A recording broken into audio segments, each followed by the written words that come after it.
It's well known that introverts need alone time away from social situations to recharge, but it's not as simple as thinking that all introverts need alone time and no extroverts do. I think it has more to do with your cognitive functions, specifically your perceiving functions, as well as your last function, as that is often the one that we struggle with the most. So all introverts will need time away from social situations because we get more drained from these interactions than extroverts do. This is because we have a lower tolerance to dopamine, which gets released when we are anticipating something, like meeting new people.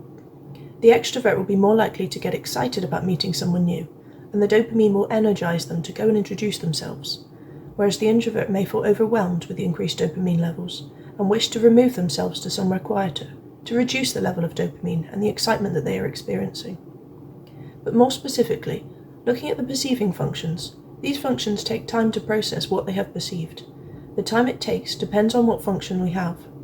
So SE will take the least amount of time to process the new information they have taken in, and can probably be done whilst still having a conversation. Then comes NE, because they will want to see how the new information fits in with their perception of the future, and, depending on the information, they may need to retreat to process it in a quiet place, or they may need to talk it through with other people. Thirdly is SI, as they have to compare the new information with their past timeline and see if it backs up the information they already know and believe in. This is normally done during quiet time to themselves. And finally is NI, as they have to compare the new information with their timeline of the past, as well as what they envisage for the future, and take into account their constant search for deeper meanings in everything, which can also take a lot of time. Following on from this, as we all have two perceiving functions, the second perceiving function can also impact how much and what kind of alone time we need, especially for dominant perceivers, because there is more of a disparity between their first and second perceiving functions. For dominant judgers, both perceiving functions are in the middle, so they are used almost interchangeably. The best thing to do with dominant perceivers is pre-warn them that they may be entering an environment that they may find difficult, and allow them space to withdraw or change the topic if they need to. For example, ESFPs and ESTPs will find their inferior NI overwhelming at times, and situations that require a lot of planning, organising, and discussing potential future consequences can drain them. They will need time away to switch back into the dominant SE and get their feet on the ground. ENFPs and ENTPs will find their inferior SI overwhelming at times, and situations that require a lot of planning and are full of facts, or situations with very few options that leave them feeling controlled, can drain them. They will need time away to switch back into their dominant NE and allow their imagination to open up and to see all the potential possibilities again. ISFJs and ISTJs will find their inferior NE overwhelming at times, and situations where they need to juggle lots of different ideas and concepts at the same time can drain them. They will need time away to switch back into the dominant SI and return to what they know and feel comfortable with.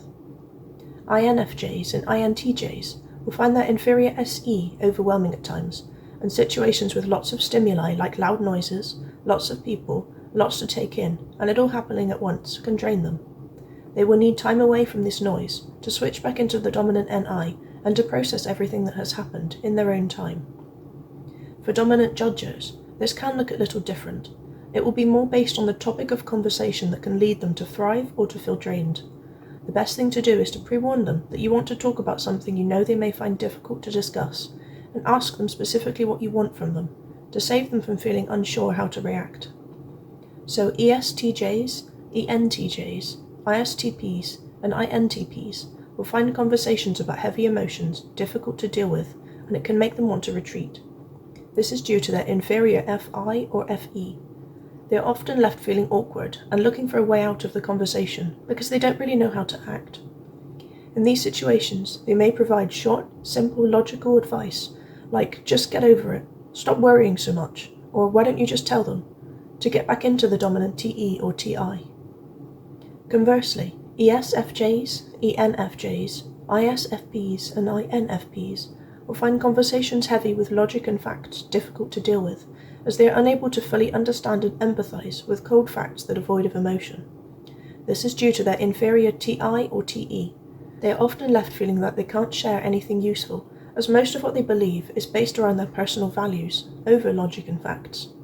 They may just shut down and look for a way out of the conversation, or change it to ask, why do you believe this? Why is this issue so close to your heart? Or what are the motives behind this movement? or any other line of conversation that switches them back into the dominant FE or FI. And people with secondary judging functions may notice this too, but on a smaller scale, as it is easier for them to switch between their thinking and feeling functions, as they are both in the middle. When and why we need alone time is linked to our functions.